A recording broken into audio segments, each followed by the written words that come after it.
Saganang mamamayan. Diskusyon ng taong bayan. Serbisyo para sa publiko. Usapang pamayanan. Saganang mamamayan. Programa para sa mamamayang Pilipino. Araw po ngayon ng Lunes. Uy, munti ko na malimutan. Lunes po ngayon, ha? Masayang Lunes, Kuya Benny. Masayang Lunes po sa ating mga tagapanood at naway lagi pong masagana ang ating pong mamamayan. Ayan, kahit po Lunes, sapagkat ngayon ay recess naman ang ating Kongreso, kasama natin Senator Rodante Marcoleta. Sen, masayang Lunes po sa inyo. Masayang Lunes ng hapon sa ating lahat. Opo. Lalong-lalo na sa inyong dalawa na alam ko naman na napakarami yung dala-dala na gusto nating talakayin sa araw na ito. Kaya minabuti kong dito na lang pumunta Oho, dito tayo magsesyon. kesa pumunta pa ako ron. Alam niyo na kung ano yun. Oh, pero hindi ako na-inform. Pula at asul pala ang suot natin ngayon dapat. Hindi naman kami nag-usap siguro. Nagkataon lang. Oo nga po. No? Mukhang,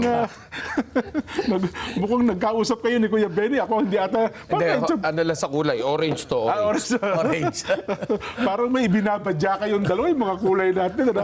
Ay, nako. Anyway, Sen, bago tayo magpatuloy, meron po isang nakalulungkot na pangyayari. Ito po yung nakakakaba, yung ating mga kababayan sa gawin ng Mindanao. 7.8 na lindol ang naramdaman po. At nakapanghihilakbot, ha? Yung isang gusali doon na kumulapso. Kitang-kita po sa video, ano yung gusali na isang fast food, ano, saka sa taas. Gumuho talaga. Himpiran ng radyo pala yung nasa taas, isang FM station. Yes. Saan? Baka ayun, Ayun. Baka may mensahe po kayo doon sa ating mga kababayan, may mga kamag-anak na nanonood ngayon tungkol po sa pangyayaring ito.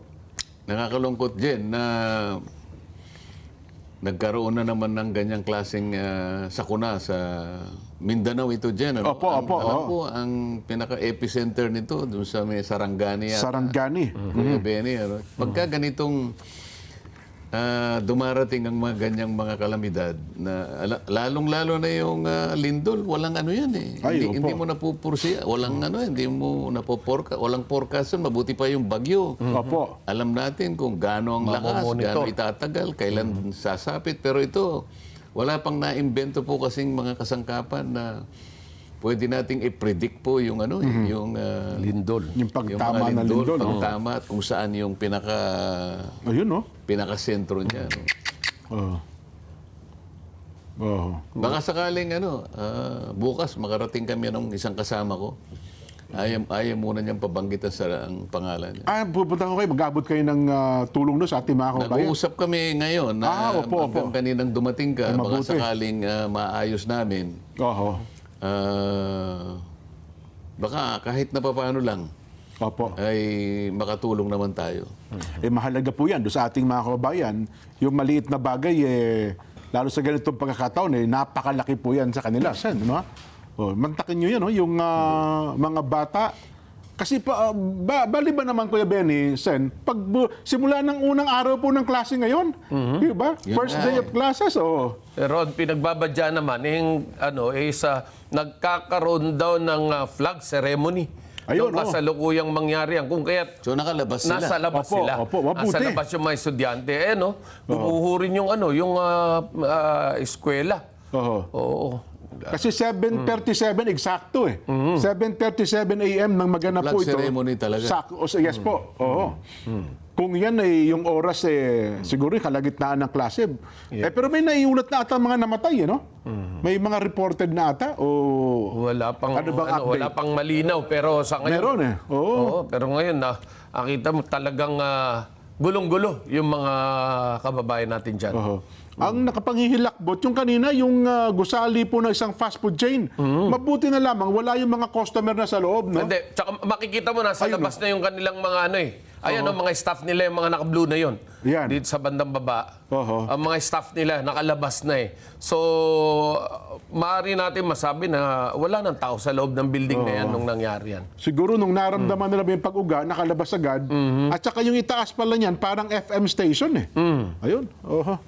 So, in-expect po, Sen, bukas ay personal kayong pupunta sa Pinag-uusapan sa pa parte namin, niyan? Jen. Opo, ho. Pinag-uusapan namin, mapapinalize namin maya-maya ng konti pagkatapos ng program natin. Aha. Dati po sa bagay kasi kakapangyayari pa lamang. Dati po sa Kamara, 'di ba nagdo-donate kayo parang 5,000 each congressman, ano? 5,000 o 10,000 para may abot diyan. Eh bagay, 24 kayo sa Senado. Nung nasa house pa kami. Opo, oo. Ayun. Ayun naman takin mo biglang Biglang bumagsak. hanggang andun sila, oh. Ang lakas po, mga kababayan, ay 7.8, ha? Yun, Pati dumuduyan. yung aftershock, ang lakas din. Oho. Mahigit Yan po. 6 din yung aftershock na naramdaman nila riyan. Yun ang pinakamalakas. Oho. Ayun. Magantabay rin po kayo sapagkat sa kabuuan ng ating palatuntunan, baga matatalakay tayo ng mga inihanda nating paksa, ay pipilitin nating maisingit yung mga live reports ng ating mga reporters dyan po sa iba't ibang lugar kung saan naramdaman ang paglindol. Ang report naman po, nagkaroon din ng tsunami warning kanina, pero nasaan ba yun? Ibahagi ko lang sa at Kuya Benny, saglit lamang po ha, para lang ma-update tayo ukol sa bagay na ito. Nagpalabas po ng tsunami warning ang PHIVOLCS, naitalado po kasi ang pagyanig, yun nga, 7:37 a.m., may lalim po na 33 kilometro, medyo mababaw, kaya ramdam na ramdam po sa ibabaw ng lupa. Sa lakas daw po ng pagyanig, naitala ang, iba't ibang intensity. Yun hong tsunami alert ay itinaas din po ng ating mga ahensya ng pamahalaan, pero wala po namang naiulat na naganap pong tsunami sa mga karagatan. Bagamat, yun nga po, naging mataas ang pag-alon, pero hindi po naman naging ito'y ganap na tsunami. Ayan. Opo. Sige po, mamaya ha, magantabay kayo kung ano magiging kaganapan ukol sa bagay na yan. Update tayo dyan po sa mga lugar na tinamaan po ng lindol. Dito po naman sa Metro Manila, hindi po lindol ang tumama. Pero parang inabangan din po ito ng marami. Sa Senado, kanina po. Kala nila lindol pero kuwitis lang pala. Ganun mo pa. Sabi ni Kuya Benny. Ibig sabihin, ina-expect nila malakas ang putok, hindi pala. Kung ganun ang ibig sabihin.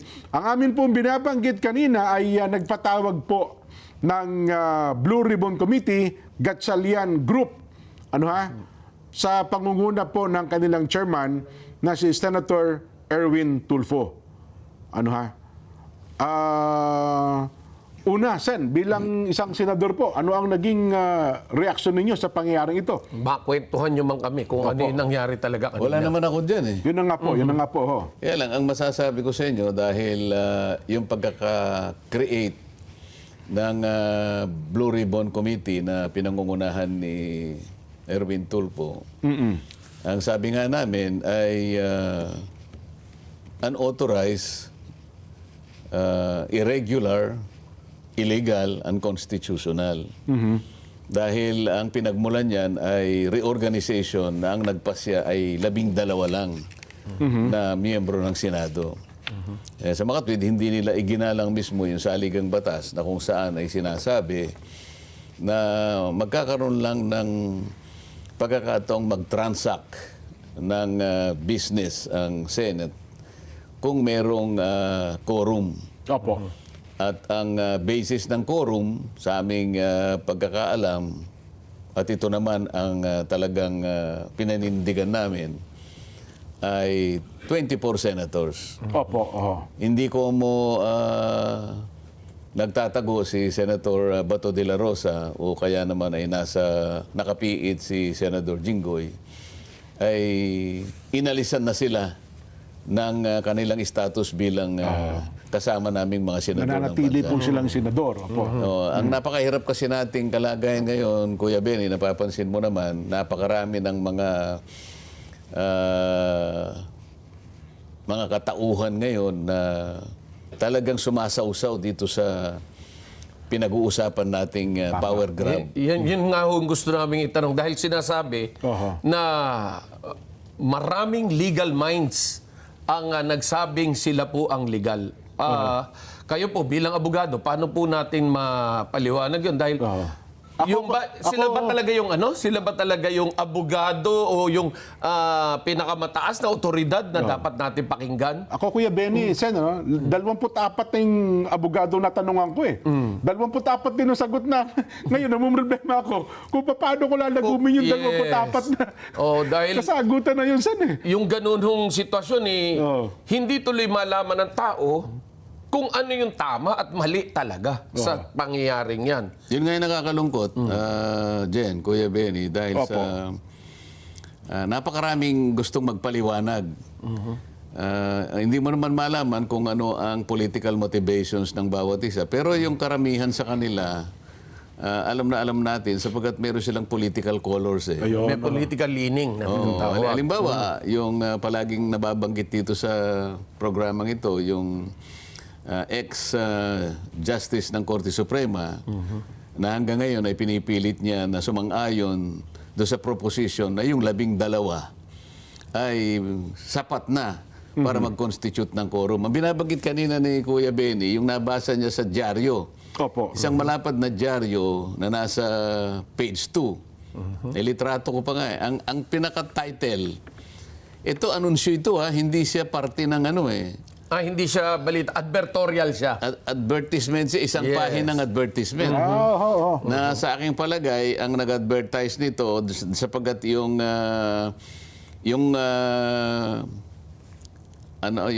simbolo ng Opo. ng IBP.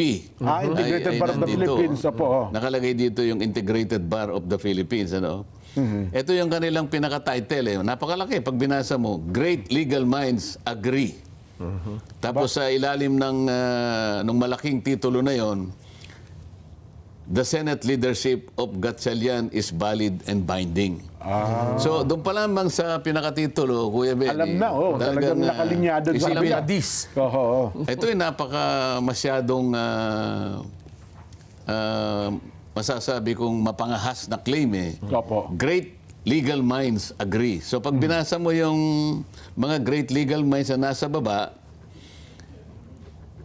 siguro mga 15 tao lamang ito na yung mga iba ay dekano ng mga College of law Law. schools ng iba't ibang lugar. Pero kung aakuin mo yun, sa aking palagay masyadong presumptuous yung kanilang opo. yung kanilang pagke-claim ng ganon. Hindi lamang unfair sa mga kapwa ko abogado. Ako okay lang sa akin yun eh. Opo. Pero sa aking palagay yung nabubuhay ng mga abogado ngayon, tinatansyo ko mga 70,000 ang mga nabubuhay na abogado ngayon. Okay, opo. So, ibig mo sabihin, sinangguni mo ba yung 70,000 na abogado ngayon para lang makagawa ka ng isang Consensus na ng IBP, makakuha ka no? ng consensus na kakatawanin ng halimbawa ng 15 hanggang 20 sabi mo na 20 mga dekano ng mga law schools. Opo. Sila pala ang kumakatawan sa ano ba yung great sa Tagalog? Pinakadakilang Dakilang. Opo. legal na pangkaisipan. At silang lahat ay sumasang-ayon sa proposition na yung ginawa nung yung naganap na event nung June 3 na pinangunahan ni Senator Gatchalian ay talagang legal and binding. Ano sa palagay ninyo? Ayun nga po, Sen, actually, meron din ako nakitang mga grupo at saka mga abogado na ngayon ay dinidispute nila yung stand na ito ng Integrated Bar of the Philippines. Marami yan, hindi na ako magbabanggit isa-isa. Pero mga kilalang abogado rin po ito na sinasabi nilang hindi naman sila tananaw ng IBP na okay ng pamunuan ng IBP para lagumin ang isang sentimiento na yun nga ang pananaw ng IBP sa kabuuan ng mga abogado sa ating bansa, Sen. Tama siya kasi ako bilang kasapi ng IBP, Opo. wala namang tumawag man lang sa akin o nag-text sa akin. Sana man lang kung merong national na census o kaya survey. Opo. Kunyari, pinasasagot kami. Okay ba itong... Pinadala ko naman yung statement. Opo, ito stand natin. Oo, okay ka ba? Kung okay ka, yes. O kaya kung no, siguro baka sakaling merong semblance ng consensus getting. Halimbawa, opo, oo. Ang problema, bigla na lang lumitaw noong June 4, 2026, yung isang statement na may pamagat na official statement on what constitutes a legitimate quorum for the Senate to conduct official business. Opo. Yung statement din, Kuya Benny, ay attributed sa isang entity na ito nga, IBP, official statement nakalagay, pero nanggaling sa Office of the Director for National Communications. Okay. Pero pinalalabas nila, IBP official statement. Oho. Ngayon, kinakailangang malaman ng ating mga kababayan na meron pong regulasyon ng rules of court natin Oho. na kung saan yung legal operations ng IBP ay nakasalig din sa rules of court na pinromulgate ng ating Korte Suprema. Meron pala Ibig yan, sabihin, no? lahat ng gagawin, lahat ng tuntunin, Opo. nakasalig dun sa Rule 139-A. Okay. Ito kasi yung tuntunin na kumakatawan sa IBP. Opo. Isa yon. At po pwede rin gamitin yung kanyang, yung bylaws ng IBP Opo. na may petsang 1974. Okay. Oho.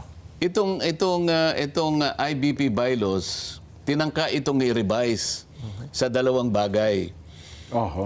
Una, yung kung paano i-amend nila yung election method at saka yung election matters. Ano? Basta po sa election lang. Sa pamunuan po ng IBP Sa pamunuan ng IBP. Okay. Oho.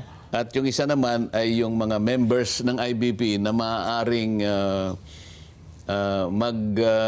sumama sa government service. Oho. At kung paano yung eligibility nila for election. Okay. Yun lang ang proposed amendments. Okay. Ngunit hindi pa pinagtibay ng Korte Suprema, nakabinbin. Oho. So, meron lamang proposed revision Opo. doon sa dalawang bagay na binanggit ko. Kaya lang, kumo hindi naman napagtibay at kahit napagtibay, hindi naman naging daan yon para makagawa sila ng statement eh. Oho. Alam mo kung bakit? Yung Section 13 Opo. mismo ng Rule 139-A ng Rules of Court. Itong Rules of Court kakilala ng ito ay alam lahat, parang Biblia ito ng lahat ng abogado eh. Okay. Opo. Oh, ang nakalagay doon ay the IBP, sabi niya, is strictly non-political. Okay. And every activity tending to impair its basic feature is strictly prohibited and shall be penalized accordingly. May pagbumutay Sa mga tuwid, pala. sa mga tuwid, hindi sila pwedeng gumawa ng isang political statement. Oho. Yun mismo sa tuntunin namin ng mga abogado. Opo. So, Section 13 yun, Rule 139-A. Okay, ngayon, maski sa IBP bylaws, Opo. na may petsang 1974, Section 66 dyan, ano? Opo. Oho. Ang sabi rito, public statements, no committee Oho. or member thereof shall publicly express any opinion or conclusion respecting the assigned functions or work of the committee without previous authorization from the Board of Governors or the Executive Committee. Oho. Ngayon, wala namang malinaw na ito'y pinayagan ng Board of Governors o yung Executive Committee ng IBP. Opo. At wala rin namang committee na ang tawag ay Committee for National Communications na kung saan di umano nagmula yung IBP official statement. Oho. So wala pala yun. Walang committee ang ganun. Sa ilalim ng IBP. Walang committee ganun. At kapag kahit na may committee ganun, maliwanag dito na nilabag nila yung Section 13, Rule 139A Oho. ng IBP. Rules of Court. Rules of Court. Rules of Court. Rules of Opo. Oho. Parang kung tawagin namin ito, Rules of Procedure. Ang mga abogado parang Biblia nila ito eh. Oho. Ito yung pinagmumula ng tinatawag na remedial law. Okay. Karaniwan ay kinakabisa yun, lalo na yung mga practicing lawyers. Kailangan kabisahin mo yun para pagharap mo sa Sa korte. sa korte, hindi ka naman masyadong Napag-iwanan. ano? napag-iwanan. Kasi yun ang palang rules of court. Ngayon, Opo. kung ito ay alam nila, hindi dapat sila gumawa ng IBP official statement. At kung ito'y pinayagan ng Board of Governors o yung Executive Committee, makakalabag sila rito. Kung hindi naman pinayagan, bakit lumitaw yung IBP official statement? Sino ang promotor dito? Oho. Kaya maliwanag, tingnan mo dapat sana yung IBP, nung makita nila ito, teka muna, saan ang galing yun? Oo Pinayagan ba natin yun? Oho. Kung pinayagan, nagkamali po kayo, baka magkaroon po kayo ng problema dahil ang sinasabi rito, is strictly prohibited and shall be penalized accordingly. Oho. Ibig sabihin, may kaparusahan po ito.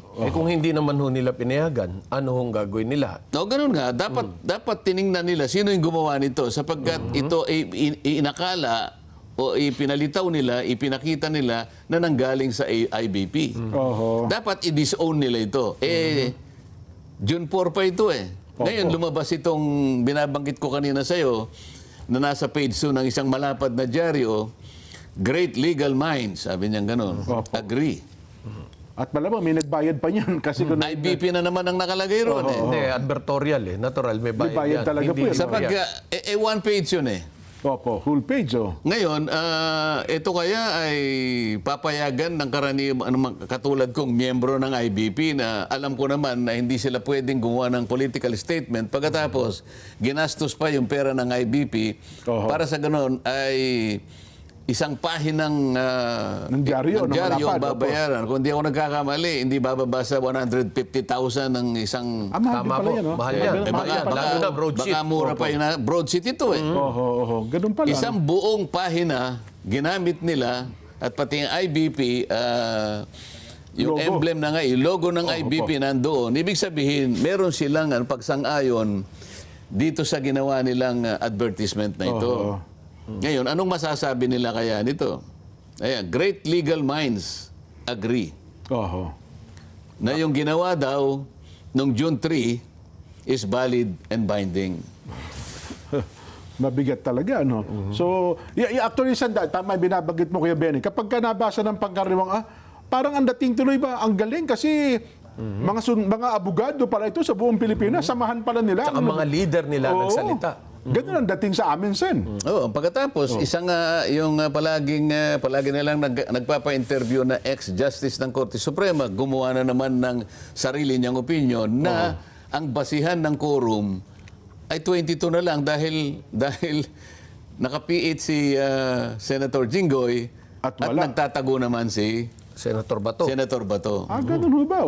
Ito'y mapanganib na mapanganib na pagbibigay ng opinyon Oho. na sa aking palagay ay hindi dapat nanggagaling sa isang naturingan pa naman na kung banggitin nila palaging binibigyan ikinakapit ang titulong Senior Justice. Senior Ex-Senior Associate Justice. Justice. Opo. Associate Justice of the Supreme Court. Oho.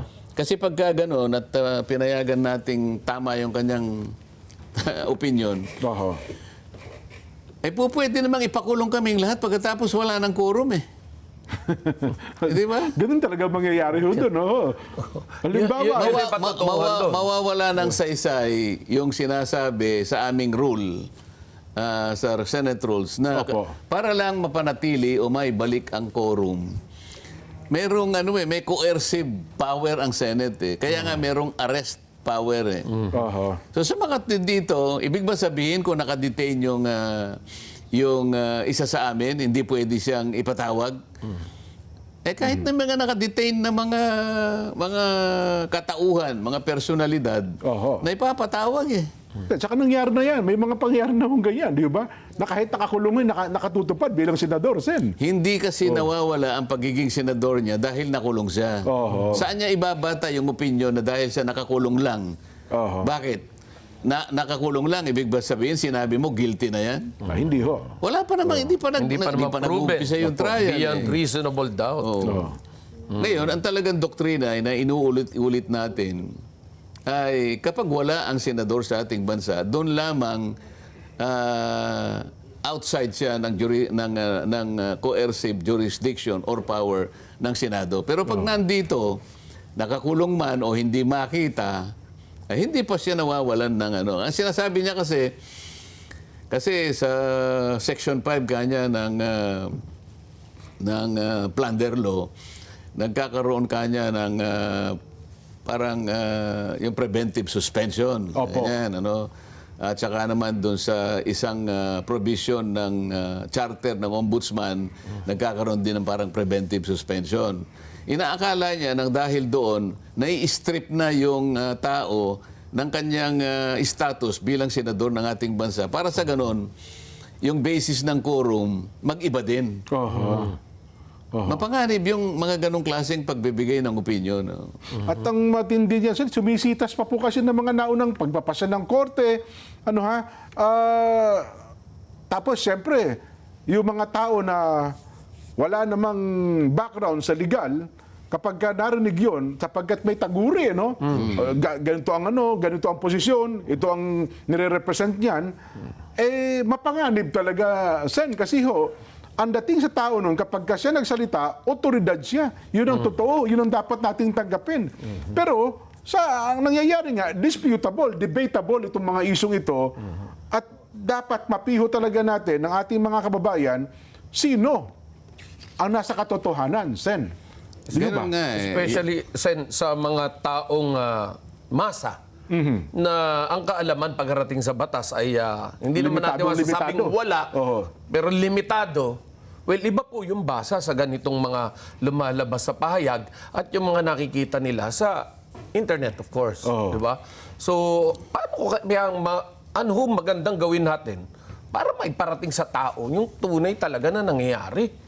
Dahil naguguluhan na ho talaga yung tao eh. Oo. At Ayan ito'y pangamba ang idinudulot sa kanila. Hindi lang pangamba, higit pa roon dahil Opo. kapag nalito ang tao, hindi nila malaman kung alin ang kanilang pakikinggan. Alin ba talaga yung tunay na interpretasyon dito? Kapag naguluhan ang tao at hindi niya na mapaniwalaan kung sino yung tama, mahirap yun. Ay, opo naman. So, hindi niya malaman, ay, sino talaga susundin namin dito? Gusto sumunod ng tao kung sino yung nagsasabi ng totoo, pero ang dami naman yung nagsasabi ng pamali at pinipilit na baluktutin kung ano yung tama. Halimbawa, kapag sinunod natin yung sinasabi niya, Opo. di halimbawa, naipakulong lahat ang mga gaya ng gusto nilang gawin ngayon. Di na-dissolve ang Senate. Ganun ba yun? Technically, Nang ganito dahil yun. doon sa opinion na yun, na kapag ka nakakulong ka na, Wala ka hindi ka na, na miyembro. Oho. So, pati yung constitution ngayon hindi na pwedeng sundan kasi sinasabi na sa saligang batas, majority of all its members. Kung tatanggapin natin So, yung kanilang opinion, buburahin mo ngayon yung panggagalingan kung paano mo kukwentahin yung quorum at saka yung majority. Dahil nakakulong lang yung dalawa o tatlo. well, tama kayo dyan, Sen. At ngayon, kapag binalikan natin yung nangyayari ngayon sa Senado, nagpatawag kayo ng pagdinig noong nakaraan. Nagpatawag din ngayon. Kaya nalilito tuloy kami. Sino ba talaga ang legal? Kasi sabi na siya, legal kami. Magkakaroon ng kalituhan talaga dyan. Pero makikita mo na lang dyan kung sino ang pinakikinggan na lang ng tao ngayon. Yun na lang po ang lilitaw din. bentahan. Tingnan mo na Yun. lang. Tingnan mo yung ginawa nila kanina.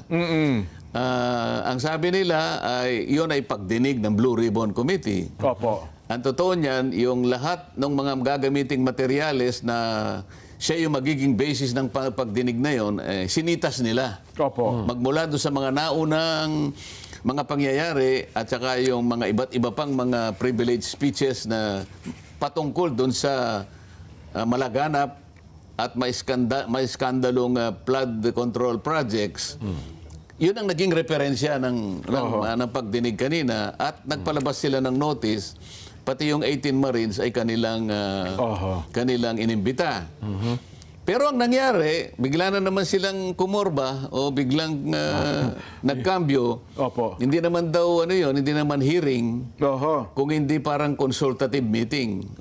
Makikita mo naman dito kung sino ang consistent from the beginning. Oho. Sinasabi na namin, yung hindi ninyo pagkakaroon ng quorum, kayo din naman ay alanganin eh.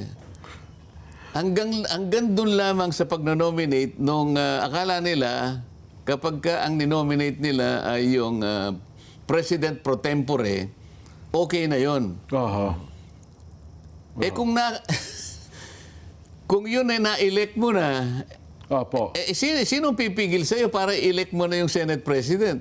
Kasunod na yun eh. Oo, yun ang... Kasi, di ba, nung isang araw ay pinapaliwanag natin dito, sa tuntunin namin, at saka sa saligang batas, pag binasi mo yun, 4 yung mga opisyalis ng Senado na dapat ma-elect Dumaan, opo. sa pamamagitan ng majority Opo, of all its majority. members. Oho. Senate President, President pro tempore, Secretary, Saka Sergeant at saka at Arms. Sergeant at Arms. Opo. Yung 3 inelect mo, Oho. ba't yung Senate President Oho. ay hindi mo inelect? Kung talagang naniniwala kayo na legal lang ginawa ninyo, why did you stop short of electing the Senate President? Hindi pa nila din kinuha lahat, yung 4. Ano? Hindi ba? Oho. Dito lang, alam mo, i-analyze na lang natin kasi nalilito nga ang taong bayan kasi gamit ng sitas dito, sitas Yun, dito. yun po, Sen. Oo. Pero lohika na lang ang gamitin natin. Oho. Kung totoo at legitimate ang kanilang ginawa na yung 12 ay binding and legal, kagaya na sinasabi ng mga great minds agreeing with Opo. one another, ba't kayo huminto doon sa Senate President? Bakit hindi nyo pa inelect? Kuya Ben, ang tingin mo ron? Naging de facto nga raw yung president. Di ba? Nung una, binoto nila Senate President pro tempore. Oo. So, assuming... Apat yun eh. Alam nila na dapat ang elect nila 4 na opisyal ng Senado. Yung Assuming okay na yun. sa organisasyon kasi, hindi ka makakapag-organize hanggat hindi mo inelect yung 4. Napupunan yung 4 na yun. Opo. So, Hindi, bakit hindi nila inelect na rin pati yung Senate President? Kaya nga. Kung legal na rin hong mayorya sila. Oh, Yun nga, tanong eh. hindi naman nila siguro aaminin na hindi legal yung pagkaka-elect na sergeant at Kaya arms. natural, paninindigan po yun. Paninindigan nila yung pagkaka-elect ng secretary. Opo. Lalo naman nilang paninindigan yung pagkakahirang ng President pro tempore. Pro tempore, opo. Eh yung isa, ba't di mo pa inelect? Eh tama naman pala lahat ng direksyon ninyo. Oho. Ito yung kaya ganito natin pinapaliwanag. Para sa ngayon, yung taong bayan, yung lohika, yun na lang kanya sundan. Yun, opo. Pangalawa, bakit nila pinagre-resign si Senate President Alan Cayetano kung hindi nila kinikilala na siya pa ang president? Ang pinakamabuti daw yung gawin ni Alan ay mag-resign Kaya nga. na lamang bilang Oo. Senate President. Kaya Opo. ibig sabihin, alam nila na Senate President pa si Alan Cayetano. Oo. Kaya nga nila pinagre-resign eh. Oho. So ang ginagamit na lang natin dito, lohika, Yes. dahil nagawa nilang linlangin at dayain ng maraming tao, dahil nagsama-sama sila na como sila yung mga dekano ng mga law schools, kahit papaano nga, meron silang Napapaniwala. napapaniwala at Totoo. na-influensya. Hindi ba? Oho. At lalo ngayon, Sen, sa makabagong teknolohiya, sa pamamagitan ng social media, paulit-ulit, hina-hype. Ano kaya, Benny? Ang tawag ba yun? Pag-hype, ano? Ang ginagawa ron, boosting. Boosting. Binuboost nila yung ganong opinion para mas makarating sa mas maraming tao, Sen. Ano, ha? Ganun po. At nabanggit nyo lang pala kanina, ang tawag daw po ngayon, doon sa ginawa nila, ay... Ano na lang daw, ang tawag doon?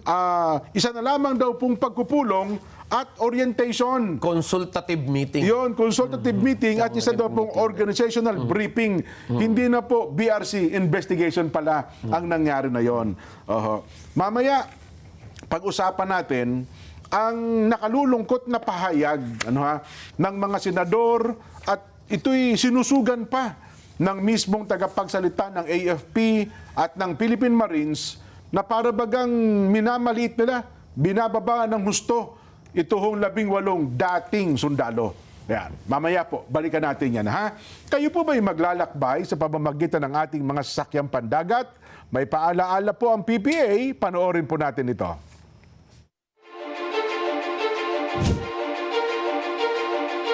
The Philippine Ports Authority, or PPA, is the nation's premier maritime agency, steering the course of progress through the archipelago's vital ports and harbors.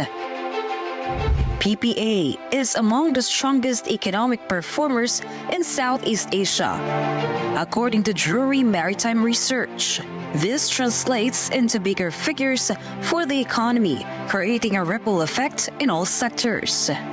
PPA's mission is to provide modern, sustainable, and resilient port infrastructure and facilities to provide responsive, reliable, and efficient port services. And and to promote a regulatory framework that is transparent, fair, and relevant to the needs of all stakeholders. To keep pace with the global trends and improve operational efficiency, the PPA has implemented various technological upgrades. Mas maganda lang pong bumiyahe ngayon sa ating mga pantalan dahil nakita naman po natin mas madali na, mas convenient para sa lahat. Lahat po ito ay bahagi ng ating pagsasaayos ng ating mga pantalan para na rin po sa matagal ng hinahangad o nire-request ng mga pasahero natin na gawing mas maganda at mas kaaya-aya po yung mga pantalan natin, lalong-lalo na po yung mga terminal para po sa lahat. Legasiya po nating lahat ito na tayo ay makakaalala so many years from now na tayo po ay naging bahagi ng pagpapaunlad po dito sa pantalan. The Philippine Ports Authority stands resolute. Its mandate, vision, mission, and transformative projects, setting the course for a maritime future that resonates on a global scale. Philippine Ports Authority, linking the Philippine Islands to the world. Salamat po, PPA. Magbabalik pa po ang Saganang Mamamayan.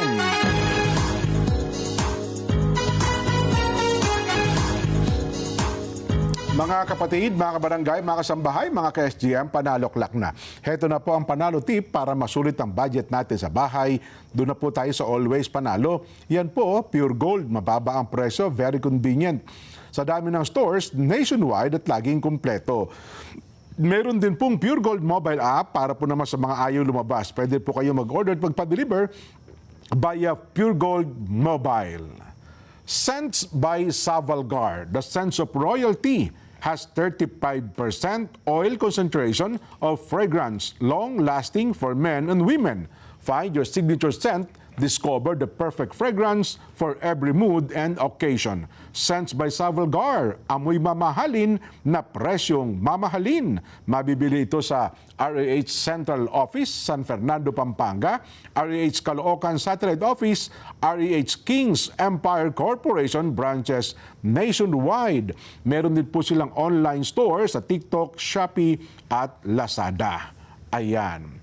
Saglit lamang po, no? Bago tayo bumalik sa ating mga paksasan, tanggapin na natin itong report. Malakas na lindol yumanig sa Mindanao, 17 estudyante isinugod po sa ospital sa Kidapawan City National High School. Ibabalita po yan ni Clivine Kitel Delegencia. Clivine, magandang hapon. Magandang hapon po sa mga nakikinig, ka Dante, ka Jen at Kuya Benny. Narito po ang balita. Malakas na lindol na magnitude 7.8 ang yumanig sa ilang bahagi ng Mindanao nitong umaga ng Hunyo 8, 2026, kasabay ng unang araw ng pasukan. Dahil dito agad na nagsagawa ng evacuation ang mga paaralan kabilang na ang Kidapawan City National High School. Sa paunang ulat, 17 estudyante ang isunugo sa ospital matapos ang nakaranas ng anxiety attacks at matinding takot dulot ng pagyanig. Ligtas naman ang lahat ng mga mag-aral at kawani ng paaralan at agad na nagbigay ng paunang lunas. Personal na nagtungo sa Kidapawan City Mayor Jose Paulo Evangelista upang tiyakin ang kaligtasan ng mga estudyante at guro at ipinag-utos ang inspeksyon sa mga pasilidad. Samantala, sa isang video na kuha mula sa ika-4 na palapag sa CIT o South East Asian Institute of Technology sa Topi, South Cotabato, makikita ang mga estudyante na agad na lumabas sa gusali bilang bahagi ng kanilang safety response. Patuloy ang assessment ng mga autoridad habang naka-alerto naman ang publiko sa posibleng aftershocks. Mula dito sa Kidapawan City, North Cotabato, ako si Clevin Delahancia para sa Saganang Mamamayan. Clevin, wala namang naiulat na namatay dyan sa lugar na yun, sa Kidapawan? Dito po sa amin po sa Kidapawan City po, wala pong naulat na namatay po at napinsala. Mayroon bang mga gumuhong gusali dyan? Wala naman. Wala naman pong gusaling na gumuho dito sa amin po. Pero meron pong mga aftershocks po na nararamdaman po. Pero padahan-dahan na lang naman po at okay lang naman po kami dito. Ayan, sige. Mag-follow up ka, report ka, Clive Vin. Ano, ha? Salamat, magandang hapon. Mula po yan sa Kidapawan City. Isa pa po, niyanig ng lindol ang unang araw ng klase sa Cagayan de Oro. Klase daw po sa kindergarten at elementary sa pampublikong paaralan, suspendido na. Heidi Roa magbabalita. Heidi? Heidi Roa? Balikan natin si Heidi Roa, no, ha? Sen, bago lang tayo lumipat ng paksa, ano ba sinasabi nito hong binabanggit ninyo na retired Supreme Court Associate Justice na ito ang lagi niya, ipinamamarali niya siya sa tao eh. Ito nga, kasi nga, ang pinipilit nila dahil nga nawawala si Senator Bato, nagtatago, at yung isa naman ay pansamantalang nakapiit dahil nga sa kasong ipinataw sa kanya, sinasabi niya, automatic yung dalawa naaalis doon sa basis ng determination ng quorum. Okay. Kaya kapag ka sinang-ayunan mo yung kanyang proposition, ang panggagalingan na lang ng quorum, parang ang denominator ni Kuya Benny, 22 na lang. 22 na lang. So kapag ka 22, pwede ng 11 ang quorum. Kung mo 12 yung ginawa nila nung mga magkasama namin, okay na yun, ano, sabi niya. doon sa linggo pala. Hindi ko nga maintindihan po kung bakit ganitong magbigay na ng opinion nitong taong ito na siya pa naman nagsasabi sa sarili niya, siya ang pinakamagaling na abogado sa buong Pilipinas. Ata ito. Actually, yan gusto niyang magpa-appoint sa International Criminal Court eh. Nag-a-apply dito ba ito? Nabalitaan ko lang kasi meron siyang meron siyang idol doon eh. Ang pangalan ng idol niya doon ay parang Justice Jackson. Kaya palagi siyang ganun eh. Palagi siyang nagko-comment sa West Philippine Sea, mga ganyan. Ay, mga baka nga naman makuha ng international news, baka mabasa ng mga taga-ICC. Ito yung kanyang mga pinagbabasihan. Halimbawa, pinagbabasihan yung Section 13 ng Republic Act 3019 na sinasabi, any incumbent public officer against whom any criminal prosecution under a valid information under this act or the revised penal code for any offense involving fraud upon government or public funds or property spending in court shall be suspended from office. Yun ang isa sa kanyang pinagbabasihan. Okay. Pagkatapos, sinasite yung Section 5, Republic Act 7080, ito yung plunder law.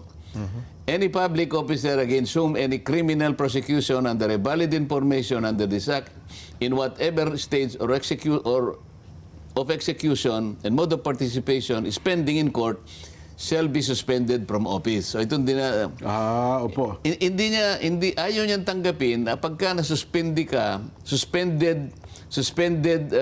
from office, hindi ibig sabihin natatanggal ka na. Nasuspindi ka lang bilang senador pero hindi ka natatanggal na senador. Anong katunayan na tama yung aking interpretasyon? Ito kailangang basahin niya yung kaso ni Severino Paredes Jr. versus Sandigan Bayan, 1995 case ito. Opo. Sinasabi rito, suspension under Section 16(3), Article 6 of the Constitution and the rules of the House of Representatives is a penalty. Whereas suspension under RA 3019 is not a penalty but a preliminary preventive measure. Okay. So dinistinggi niya rito yung penalty at saka yung preventive measure, no? Ngayon, kapag binasa mo pa yung Albino versus Comelec 2009, ito ang sinasabi. An official under preventive suspension is barred from performing the function of his office and does not receive salary in the meanwhile, but does not vacate and lose title to his office. Opo. Such temporary incapacity does not interrupt an elective official's term of office. Ibig sabihin, senador pa rin siya, Kuya Benny. Tuloy lang. Kaya lang para lang bakliin, no? Para lamang linlangin na naman ng mga tao, dayain. Dahil nga kinakailangan niya bigyan ng legal support kahit na mali na kahit na 12, pipilitin nilang ganun naka-PET nga yung isa. Oo nga, suspended lang ang kanyang, ang kanyang right para ma-exercise niya yung kanyang mandato. Opo. Pero hindi ibig sabihin nito, tinatanggal mo yung kanyang status bilang isang senador ng bansa. Oho. Sa kaya ang basis, 24 pa rin. Huwag ninyong ipipilit yun. Nananatili siyang senador. Nananatili yung 24. Ngayon, kung halimbawa, nilalayo ng mga pangyayari, nahuli si Senator Bato. Ayan, opo. Alam mo naman, Kuya Benny, kapag nahuli ba si Senator Bato, saan siya dadalhin? Sa dahig. Dahig na yan. Nakita mo naman. Diretso. Ngayon, yung pagka-dehig, malayo na sa bansa natin. Oo, nasa labas na ng Wala nang jurisdiction. Wala na jurisdiction. Kaya yung tinatawag na coercive power or Oo, ng coercive Senado. jurisdiction ng Senado, napuputol na yun. nawawala sa kanya. O di 23. Opo. O po pwede na yung 12. Yan ang gusto nilang panindigan. Oho. Yan ang gusto nilang panindigan. Ayaw nilang maghintay. Alam ko naman, makukuha naman nila nito, Jen. Eh. Ha? Ganun mo ba? Sa malaot madali, Pwede po, wag. makukuha naman nila ito eh. Pero sana man lang, daanan naman nila, kumbaga sa nanliligaw, Kuya Benny. Oho. Ikaw ba, Kuya Benny, kasi maganda ka lalaki. Ay, oo. Si Kuya Benny po nililigawan. Sa dami ng nililigawan mo, at minsan ikaw ang nililigawan. Oo. Dadaanin mo naman sa magandang pakikiusap. Oo naman. Ang totoo niyan, hindi lang yung dalagang nililigawan mo ang pinakikisamahan mo ng mabuti. Pati mga parientes niya. Kamag-anak, kamag-anak, pamilya. Oo naman po. At sabi nga, Ultimo kasambahay nga eh. si Kuya Benny, di ko makalimutan yung salita niyan. You have to put your best foot forward. Wow. Mga tirada niyan ganyan. Tama naman yan eh. Oho. Paano mo masusungkit naman yung babaeng Yung kanyang matamis na oo. nilulunggati mo? Ang lalim nito eh. Kumbaga Yan ang salita niya kasi. babrasuhin mo. Babrasuhin mo ba? Ay, hindi pwede ho. Di kausapin mo yung mga miyembro. Mapaniwala mo silang lahat. Oho. Hindi yung ganito na brasuhan naman.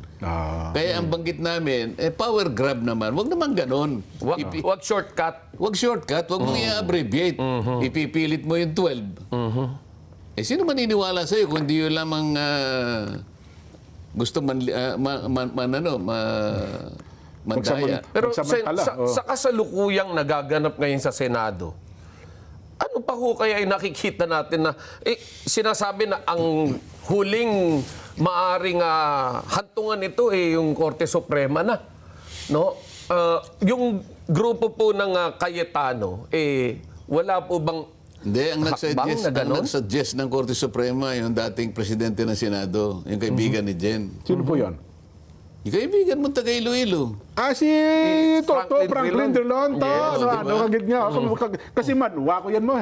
Di ba? Opo, kababayan ko yan. Opo. Baligtad eh. Nag-power grab kayo, alam mo namang illegal ang ginawa mo. Okay? Si Alan Cayetano, wala siyang dapat gawin eh. Kasi siya yung legal eh. Oho. Legal eh. Bakit si Alan Cayetano ang pupunta sa Korte Suprema? Kayong pupunta sa Korte Suprema, patunayan ninyo Na sila ang totoo. na ang ginawa nyo ay totoo. Oho. Alan Cayetano doesn't have to do anything. Oho. Kasi nananatili siya doon sa paniwala at doon sa aming pinagsama-samang paninindigan. Ikaw pa rin ang Senate President. Unang-una, hindi nga sila nakapag-elect ng Senate President eh. Kaya kanina, balik-balikan natin. Oho. Nagawa nyo nang i-elect yung tatlo eh. Pro tempore, secretary, tsaka sergeant at arms. Kung inaakala ninyo na yung ginawa nyong pag-elect sa Secretary, Sergeant at Arms, at saka President pro tempore ay talagang valid na valid, kagaya ng sinasabi ng inyong tagapanalig na napakaraming mga dekano ng lahat ng mga law schools. Opo. Ba't hindi nyo nagawang i-elect yung Senate President? Oo nga. At ngayon, gumawa pa kayo ng isang kamalian na yung President pro tempore, ginawa ninyong acting President. Senate President. Oo. Gaano? ang mga Pilipino, Kuya Benny, maniwala ka sa akin, nakakapag-analyze yan. Oho. Yung logic na lamang po, yung lohika na lang, ang sundan po ninyo, hindi po kayo mamamali dyan. At ngayon, pinipilit po nila na mag-resign. Oho. Isipin mo, dati kang Senate President. Dalawa yata o tatlong naging Senate President. Tatlo, oo. Mag-resign ka na lang, sabi. Oho. Kapag pinagre-resign mo ang isang tao, Kuya Benny, siya pa rin, di ba? Ay, siyempre ho. Ibig sabihin, meron siyang pwesto Meron siyang pwesto. na pagre-resignan. Hindi mo siya pwedeng pag-resign. Kung hindi siya... Kung wala na siya, Kung kung hindi na hindi siya- mo na siya kinikilala. Yan ang lohika po. Yan po yung madali pong isipin yan, mga kababayan. Huwag na po kayong palilin lang doon sa mga nagsasabing sila na po ang pinakamagaling na abogado sa kanila na po yun. Bigay na po ninyo sa kanila yun.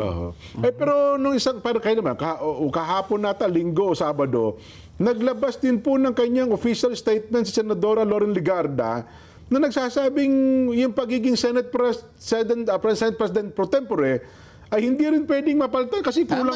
Tama siya. Kulang pa rin po sa numero eh. Tama siya. At saka yung Blue Ribbon, hindi nila nakuha yun. Oho. Kasi nung gumawa nga sila ng aksyon na ganon, Opo. 12 lang sila. Kung 13 sila, sabi ko nga sa'yo, May quorum. may quorum. Oho. Yung pagpapalit ng chairman, Kuya Benny, malaya at legal nilang nagawa. Magagawa po nila. Oo. Yun ang dahilan kung bakit naman, yung 3 araw na natitira na yun, ginamit namin yung legislative strategy Oho. na ibinibigay naman sa saligang batas. Kasi Pinapahintulutan pa rin sa laging kung batas yun. pumunta kami ng June 1, Opo. tapos na si Alan Cayetano. Lalagpas kayo ng 13 pag nagkataon. Oo. Di ba? May quorum. O halimbawa, hindi kami pumunta ng June 1. Oho. Pumunta kami June 2. Oho. Patay din. Oo. Di ba? O June 3, ganun din ang mangyayari. Kasi 10 lang kayo. Labing isa lang. Malaya at legal nilang mailulugso si Alan Peter Cayetano. Kapag ka Ngayon, kapag nagkagutuhan, ka talo kayo. nagkaganon, yung in-announce namin June 4 na pagdinig ng Blue Ribbon Committee, Oho. hindi na matutupad kahit kailan. Ayun. Yun ang pinrotect namin, hindi yung sarili namin. Oho. Baka kala nila, yung sarili namin ang pinoproteksyonan namin. Hindi po. Ang pinoproteksyonan namin, yung June 4 po na in-announce namin, na yun po ang pagdinig ng Blue Ribbon Committee sapagkat yun po ang magiging daan para sa ganon, yung hinahanap po ninyong katotohanan Ay lumabas. ay lumabas. Opo. Hindi po kami. Alam namin makukuha nila kung gusto nila makuha. Pero kailangan po namin proteksyonan yung June 4. Kaya po hindi kami dumating ng June 1, June 2, June 3. Para lang mapangatawanan po namin na mabuksan po namin yung June 4 na pagdinig sa Blue Ribbon Committee. At nasa katuparan nga. Naisa katuparan naman, kahit na napakahirap ng dinaanan namin. Ang Alam daming Kuya Benny, challenges. kung paano ang paghihirap Naku, na yan. Maging sa online, doon sa Pati- mismong opisina. Pati nga yung Blue Ribbon Committee mismo na siyang backup namin. Oho. Isipin mo naman din na ang Blue Ribbon Committee sa marami ng panahon na nagdaan. Opo. Sinasabi ko nga sa'yo, ito lamang ang committee na talagang meron siyang separate na logo. Opo. Ang loob, Senate lalo of the Senado, Philippines, oo. alam niyo merong logo. Yes. Pero ito lamang ang committee. Kasi maraming committee sa sa Senate. Ito lamang ang committee na meron siyang separate na logo, separate from the Senate of the Philippines. Oho. Totoo. Ganun siya kahalaga. Akalain mong wala sila doon? Yung mga tao, sekretariat, wala lahat. Wala. Oho. Naguguluhan nga raw talaga yung mga empleyado. At nagsalita na rin nga yung nagpalabas sila ng official statement, official isang statement, araw, oo, ang mga empleyado ng Senado. Pero ang dinig po namin, nagkaroon daw po ng pagpupulong kanina sa pagitan ng Gatchalian Black tsaka yung mga empleyado. Paano naman ho yung katayuan ng Cayetano Black dito sa pagmi-meeting na ito ng mga empleyado? Nag-uusap sila, di ba? Opo. Hindi pa natin alam kung anong pinag-usapan nila. So yung pag-uusap naman po ngayon, hinihintay naman natin yung resulta ng pag-uusap. Basta tangalan ko, sa susunod na Webes, kami naman ang magpapatawag ng Blue Ribbon Committee. Meron pong bago. Bakit? Hindi naman, kami yan legal eh. Kaya nga po. So, yun ang bago ngayon. Sa Webes, Kakaroon na naman ng hearing. Ang alam ko, dahil nag-uusap-usap sila, hindi nga lang ako nakarating dahil nga dito ako nagpunta. programa tayo. Oo. Pero, ang pinag-usapan, kailangan maglabas sila ng notice sa araw na to sapagkat 3 days eh. matutuloy ang susunod na hearing ng tunay at legitimate at legal na Blue Ribbon Committee sa Webes. Oho. So, meron na po kayong idea kung sino-sino ang padadala ng mga notices, Sen? Meron na. Ganun po. Ipupush nyo ba yung kaya no? Kasi di ba nung nakaraan ay inimbitahan dapat si dating Speaker Martin pero hindi dumalo. Ipupus pa rin namin yun. Pupus Kasi pa rin. mali yung sagot ng House of Representatives. Opo. Yung mga representante po ng ombudsman, DOJ, etc. Nagtataka nga ako bakit pagka silang pinatawag mo, ayaw Kanina po nilang nandun pumunta, di ba? Oho. Pagka sila ang tumawag, yung illegal, pumupunta sila. Oh. At teka lang, ano pala nabalitaan nyo? Kasi kanina po, pumunta naman yung 18 dating sundalo. Di ba, nung nagkaroon ng... So, itanong mo sa reporters natin kasi wala naman ako doon Oo nga pala, mamaya, pag-report natin si Maro, ano ba nangyari? Kasi yung 18 dating sundalo po, pumunta naman doon pero akala namin tatanungin. Mukhang hindi naman natin nakita ron sa hearing. Oo, hindi sila nakarating doon sa hearing, pero nag-adjourn ng maaga sapagkat... Ano bang oras nag-adjourn? Anong oras ba? Mga alas 10, alas 11? Alam nila mga kasi ganun. umabot naman yun ng alas 2 ng hapon Hanggang maghapon po yung usually ang Nung hearing. kami, umabot kami yata, mag-aalas 3 na Opo, magsisimula nitong programa to nung natapos po kayo Kaya nga. Oho.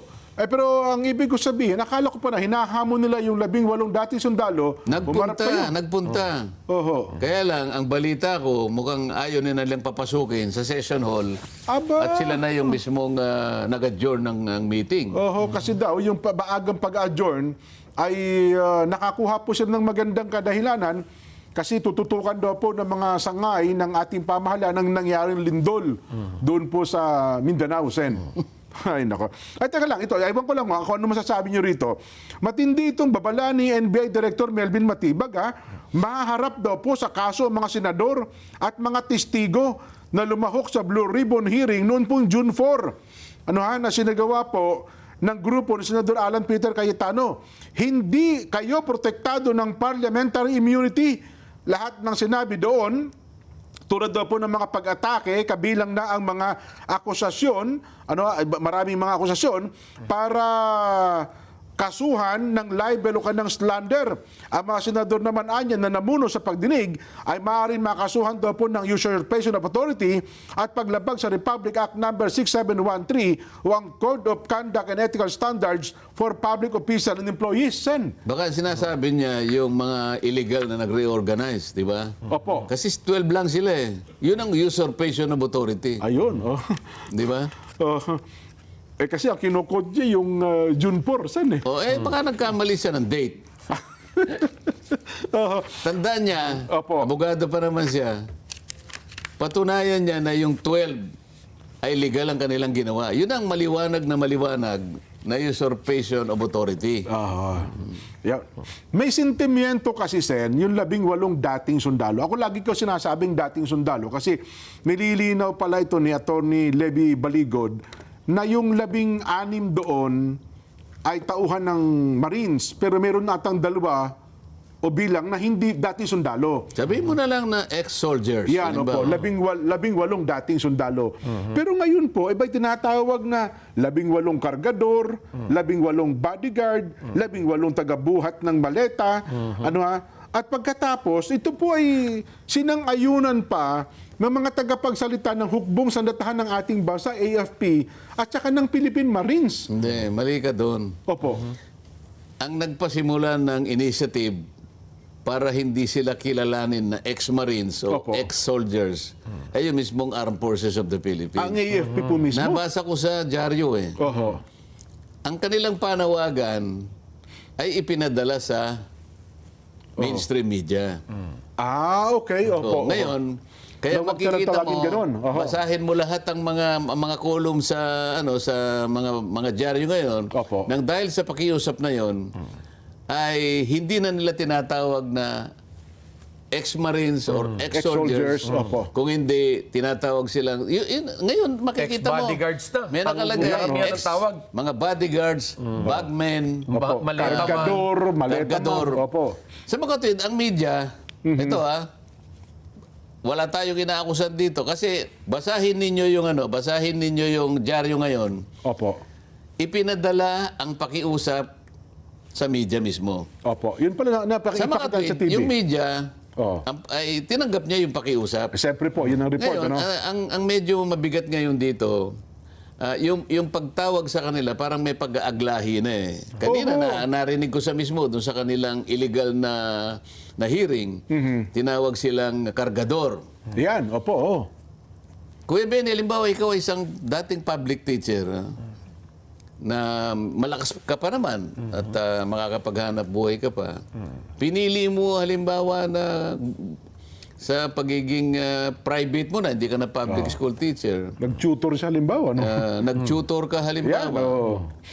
pero hindi ka na public school teacher. Hindi, kahit hindi tutor, halimbawa, naging ahente ka ng insurance. O Ayan, kaya kung ano opo. man. Sapagat may kakayahan pa naman eh. Ngayon, halimbawa, yung insurance mo, halimbawa, nalagay sa isang hindi magandang pagsiservisyo. Oho.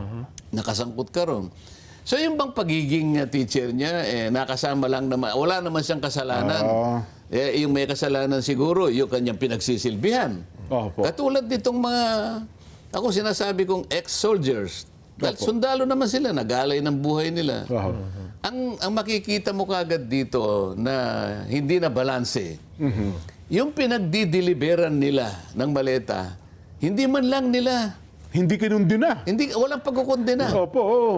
Takot na takot silang kondenahin yun. Samantalang ang mga maleta, sinasabi na nga ng mga taong ito, ay dinala doon sa mga bahay na yon. Oho. At mga iba pang mga pasilid na pag-aari nila. Oho. Wala ka man lang nakita, nung nag-hearing kami noong June 4, ang tanging pinakita nila kinabukasan, Kuya Benny, ay yung litrato na nandun sila sa session hall. Oho. Kahit isang salita na sinabi ng mga 18 na mga ex-soldiers, hindi na print sa dyaryo. Oho. Ang tanging contribution lang ay yung litrato. Nandun nga sila sa banner. Photo Pero release. litrato lang. Ang tawag doon, Kuya Ben, yung photo release, no? Photo release na lang. Photo release. So- Photo ops. Oh. So, may photo release sa Kuya Benny. Jen. Pero yung pinagsasabi nila doon, kahit isa, walang na-print. walang Walang storyang nabasa lumabas. ang mga tao. Ngayon, inaaglahi sila ngayon, para bang naging masama sila, samantalang hindi naman nila alam na gano'n ang magiging kahantungan ng kanilang trabaho. Hindi nila pinili ng gano'n. Ang akala nila, bodyguard o kung ano man ang gusto sabihin, gwardiya. Sapagkat, alam mo, kapag ka ikaw ay member ng army o kahit ng armed forces, mandatorily, nagre-retire ka at 56 eh. Opo, opo. Oh. Mandatory retirement At age po yun. 57, Kuya Benny, pwede ka pa magtrabaho. Ay, malakas pa po yun. Oho. Ngayon, pumili sila ngayon ng pagsisilbihan na kaya naman nila. At palagay ko, nasa kanilang skill naman yung gawain na yun, Opo. maging bodyguard o kung ano man. Bigay proteksyon. Oh. Bakit inakala ba nila na pagdating ng araw, gagamitin pala sila na silang magdadala ng mali-malitang pera sa kanilang pinaglilingkuran? Oho. Na nung magpasa sila na ito, ibulgar nila, sila pa ngayon ang nalagay At kinukundin na pa ng sa kanilang masamang sitwasyon. Ano? sitwasyon. Oo. Itong pinagbigyan ng pera, itong pinaglagakan ng mali-malitang pera sa loob ng mahabang panahon, hindi man lang nila pinuntirya. Oo nga, no? Dito mo ngayon makikita, sabi ko nga sa'yo, Oho. paano natin ngayon bibigyan ng magandang pagpapakahulugan o paano natin ipaliliwanag ang totoong nangyayari sa ating bansa? Oho. Kapag ka yung pagtingin mo sa isang pangyayari ay talagang iba ang naratibo. Oho. Yung nagdadala, ang kinundina mo, yung pinagdadalhan mo, hindi man lang nakundina. At saka yung nag-utos. Alin ba yung masama ang ginawa kung sakasakali? Yung nautusan lang na magdala? Oho. Dahil siguro sa tungkulin nila, kasama na rin doon sa kanilang Trabaho, kaya sila obligasyon. sumusweldo. Yes po, oo naman. Bakit yung tagadala? Oo. Ba't yung pinagdadalhan At saka ng yung nag-utos. sari-saring pera na ninakaw, na pera ng bayan, wala man lang silang binabanggit. Oo nga, no? Sana man lang may nagsabi, mag-umpisa sa House of Representatives. Yung kung sino man ang katagapagsalita ng House of Representatives. Pwede po bang wag na nating tawaging honorables ang mga congressmen? Lalong-lalo na po yung nababanggit na dinalhan po ng maleta. Naku, magagalit po yun, Sen. Oo, Away yun. Pwede kaya pwede kaya, kapag yung kaya ay ipinakiusap sa media, tatanggapin kaya ng media? Oho. O, bigyan natin, tingnan ninyo, balansihin natin. Opo. Balansehin natin. Tsak yun, siyempre, hindi pa, magagalit yung mga honorable congressmen natin. Kasi nga, paano ngayon ang standard natin? Ano pa pamantayan natin? Yun, Yung bang nagdala o yung pinagdalhan? No. Ang O mas yung nakagawa. nagdadala. Yun nga, yung nagdadala. Yun ang kinundi na eh. Ang kinundi na yung nagdadala. Yung pinagdalhan, hindi man lang binanggit. Kaya pala, Wala man lang sinabi.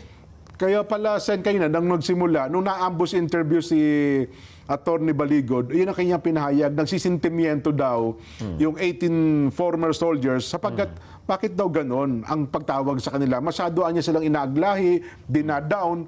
Masama ba niya yung ginawa namin na kami nagbulgar para sa taong bayan na doon sa nalalaman namin? Ayaw Akala pa ko nga ba- sabihin nga na bayani.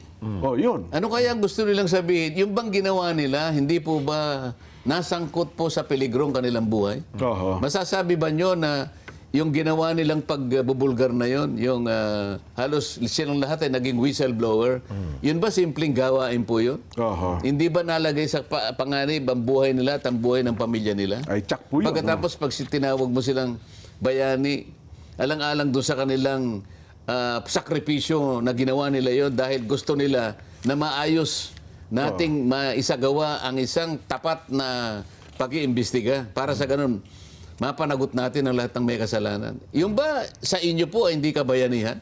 Oho. Sabi pa naman ng mga sundalo daw nagtrabaho lang kami, gusto namin ng marangal na hanap buhay Tapos nung ganito pala inutusan kami na inutusan masama pa pala. Kaya nga hindi Ang rin ginawa nila nakaya Hindi na rin nila nakaya Oho. Mabigat po yung pangyayaring ito. Pagkatapos sasabihin pa sila na binigyan lang sila Oo. ng ganitong kalaking pera. Nanggaling mismo sa NBI director. Ayun na nga po, oo. O sige, palagay natin. Palagay lang ito, Jen. Opo. Pinagbibigyan daw ng tigli 5 milyon Opo, ibang yung isang 18 ex-soldiers. Oho. Ito, lohika na naman ito, mga kababayan. Kailangan mabilis po kayo. Lohika lang ito. Oho. Yun po bang 5 milyon hindi kayang tapatan ng higit sa 10 beses ng mga pinagdalhan ng maleta? Kakayanin ba kaya bang talunin ni Mike Defensor kung ang pag-uusapan lang ay, sige. Halimbawa, sabi ni Mike, bibigyan ko kayo ng tigli 5 milyon. Gumawa kayo ng ano? Ng statement. Ng statement. Opo. Yung nabanggit na mga statement, wala ba silang kakayahan na mag-offer din ng 10 higit o higit pa? Mas higit pa ang kaya-kayang ibigay Dahil nun. sa dami ng maleta. Lohika lang, lohika. Huwag na po nating ibase sa mga sitas ng mga kung ano-ano, mga jurisprudence, mga kaso na dinesisyon na ng Korte Suprema. Lohika lang. Oho. Hindi nila kayang tapatan yon, yung maleta na yon. Nako. Oho. Higit pa doon ang kaya nilang gawin. Kaya sir, nga Oho. Nako. At saka, Kawawa naman sila kaya natin binabanggit ito. Sa aking palagay, nagkusa sila, dala na rin siguro ng kanilang kagustuhan na ibawi ang taong bayan. Naisip din nila masasapanganib sila. Kagaya ngayon, itong kalagayan nila ngayon, maaari silang makulong lahat na kung ano yung ginawa kay Gutesa. Totoo po. Yun din ang gagawin. May president na ito Oho. Pero kahit ganun, nasasalamin nila na malalagay sila sa katakot-takot na problemang legal at kung iba ay pananakot at lahat na. Pero nagpasya pa rin na gawin nila ito Oho. Pagkatapos, makikiusap ang armed forces, huwag nyo nang tawagin na ex-marines. Mabigat yun, ano? Hindi ba? Oho. Dapat nga, pinurteksyon. O kaya naman, ako statement doon, Kuya Benny, no, Sen, yung mga kababayan natin dyan, huwag yun ang kuning bodyguard. Diba? Siguro, yung mga dating sundalo, kung gusto talaga nila. Diba? Pero ang ibig ko lang sabihin, para bumalanse naman, dahil sa lohik ang pinag-uusapan natin, yung nagdadala, ayaw na nilang ipatawag ng ganon. Opo. Paano yung pinagdalhan? Honorable po yun. Hindi ba mas masahol yung mga yon? Yun na nga, yun na nga. Bakit wala man lang magkusa naman? Doon sa ahensyang kinabibilangan naman itong mga pinagdalhan na ito, alam naman ninyo kung sino-sino kayo. Bakit nagpapatawag pa kayo ng ganyan? Di ba pwedeng palitan na rin yun, Kuya Benny? Pero ang sa atin, ang benefit of the doubt natin dito, no? Ayaw nila ipatawag na dating sundalo, dating marinito, para lang maiwasan na kumulo. Na kumulo yung dugo ng ating mga kasundaluhan. Dahil nga naman makati sa pandinig nila na dating Marines involved sa ganyan at dating Marines yung nagdi-deliver pa ng pera. Oho. Di ba? So, of course, protection din yan para sa seguridad ng bansa na wag natin babanggitin yung Marines. Wag. Ano na lang. Pero hindi natin may tatalikod Hindi mo matatatwa na talagang dating sundalo yan. Kaya Dating nga, Marine yan. Bakit mo itatatwa yun? Lalo na nagpasya nga sila na magsakripisyo kahit alam nilang malalagay sila sa alanganin dyan. Yung nangyari kay Gutesa, higit pa dyan ang mangyayari sa kanila. Pero nagpasya pa rin sila. Alang-alang sa kagustuhan nila na maayos natin ang problemang ito. Na ito naman ang talagang inaharangan. At dapat nila talagang harangan siguro dahil ayaw nila talagang makita at makilala kung sino-sino sila. Nako. Sen, bago lang ho tayo magtapos, ihapahayag ko lang ito, may kinalaman po sa nangyaring lindol. Ipinag-utos na po ng Pangulong Bongbong Marcos ang suspension sa lahat ng klase, sa antas ng mga lugar, sa lahat ng antas sa mga lugar ng Mindanao na apektado po ng lindol. Sa inilabas na pahayag, until further notice, ang suspension po ng klase dahil kailangan masiguro muna ang kaligtasan po ng mga estudyante. Pinakikilos na rin po ng mga ahensya ng iba't ibang ahensya ng gobyerno. Una po, Office of Civil Defense and DRRMC, nakikipagtulungan po sila sa Disaster Response Unit. Ang DSWD, pinatitiyak na po nakapreposition ang mga relief goods. Naka-standby na rin daw po ang DPWS para ma-assess ang pinsala ng kalsada, tulay at iba pang mga critical infrastruktura.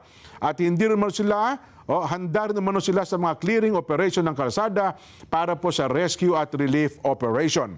Sa Kamara de Representante po naman, mga kababayan, meron pong panawagan si Speaker Bo GD ng pagbabantay sa agarang pagkilos po ng kasunod sa magnitude 7.8 na lindol na yumanig po sa mga baybaying lalawigan ng Sarangani.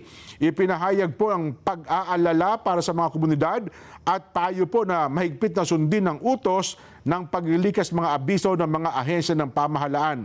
At babala po naman ng PHIVOLCS na ang tsunami wave na lalagpas daw po ng 1 metro. Pero ito ho naman ay mukhang wala na po. No? Binabanggit po ni Speaker Bo GD ang naging aksyon ng gobyerno sa lahat po ng ahensya ng pamahalaan na mag-mobilize na po tumugon sa sitwasyon. At nagpapasalamat din po siya sa Pangulong Bongbong, sinaukulang ahensya ng pamahalaan na agad pong kumilos. Tinitiyak po ang apektadong komunidad na handa ang Kamara de Representante tumulong sa pagsasagawa po ng mga emergency relief operation. Ayun po ang mga ilan pang mga abiso. Ito pa po, isa, inactivate na rin po ang Disaster Response Protocol para po sa mga apektadong lugar ng General Santos City at mga karatig na lalawigan. Ito daw po ay matapos ay pag-utos ang agad na pagtugon ng lahat ng ahensya ng gobyerno sa nangyari pong paglindol. Ayan. Okay na tayo. Happy birthday muna sa araw na ito. Ludebina de Guzman Bugarin, mula po sa kanyang mga anak na si Lobel Bugarin at Joy Bugarin at mga apong si Felix Sac Bugarin.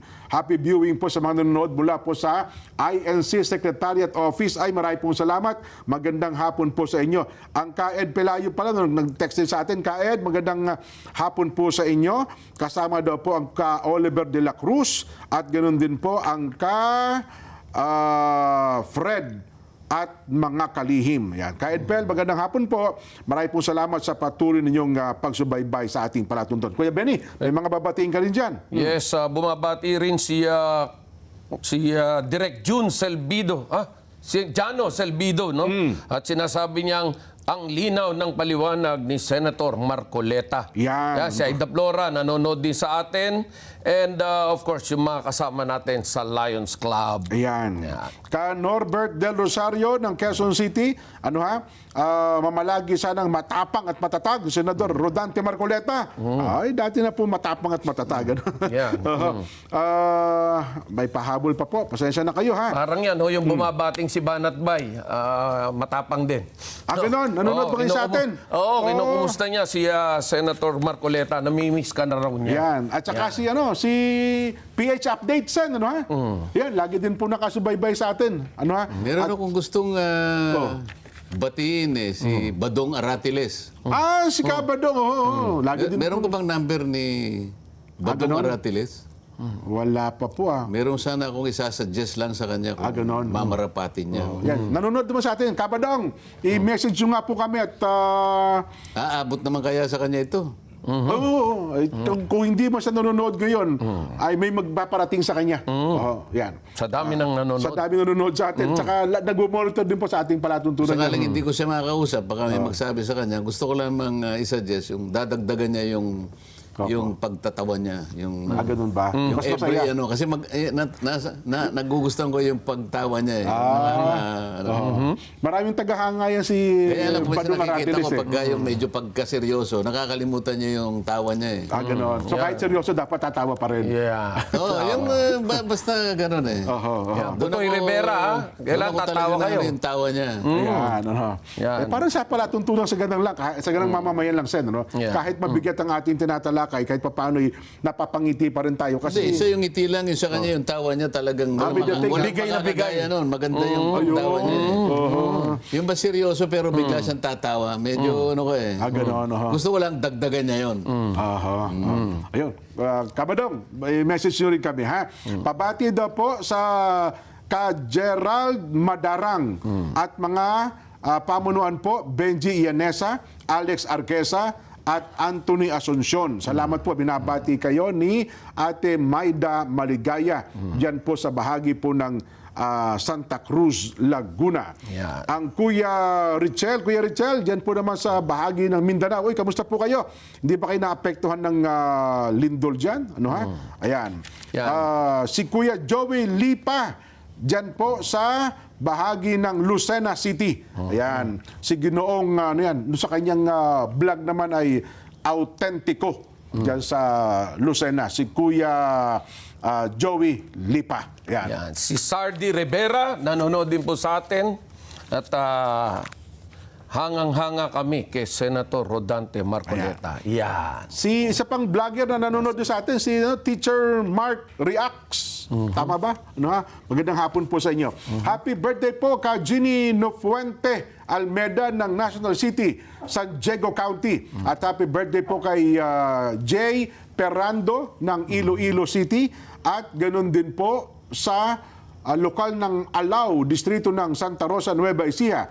At sa ka Adrian Ocampo na kapatid ni J.R. Moreno, Jean at Dinah. Happy 25th wedding anniversary po kay Brother Russell and Arlene Pilasa ng Sakatihan, Zambales South. Happy birthday to Andy Jade Camarillo. At happy viewing po kay Randy at Jasmine Camarillo ng Binyan City, Laguna.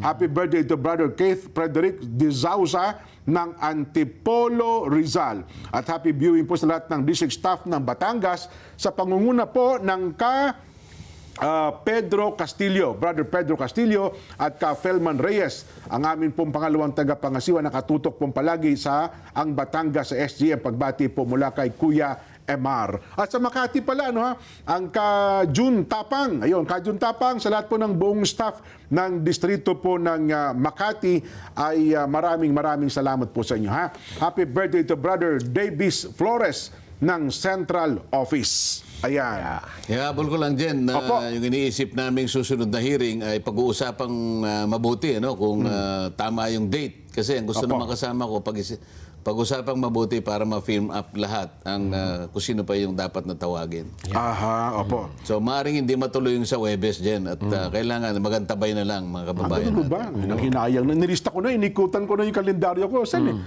Ang Hindi, Webes ako naman para makasiguro lang. Opo. Nagpabili na ako ng french fries at saka popcorn para manood agad sa Webes kasi po yung kanina nanonood ako, ang baba ng views Yung sa inyo, hirap nang kunin sa internet, pero hinahabol ng tao kung saan naka-live Habang pinipigil nila ito, lalo nang gigigil ang ating mga kababayan, kaya daan-daang libo po mga kababayan natin na nag-follow sa online, Sen. Pasensya ka na, hindi ko alam yung mga views na yan. Ayun na nga po. Kaya binabalita ko na lang sa inyo. Oo. Bagamat, pati yung sa inyo, na-hack ata yung site ninyo, yung Rodante Marcoleta eh. Ini-report lang ng aking chief of staff. Pero naayos naman kagad yata. Opo. May nakita ko, nagko-combo eh. Little drummer mo yata nangyari. Alam mo naman, lahat gagawin nila eh. Opo.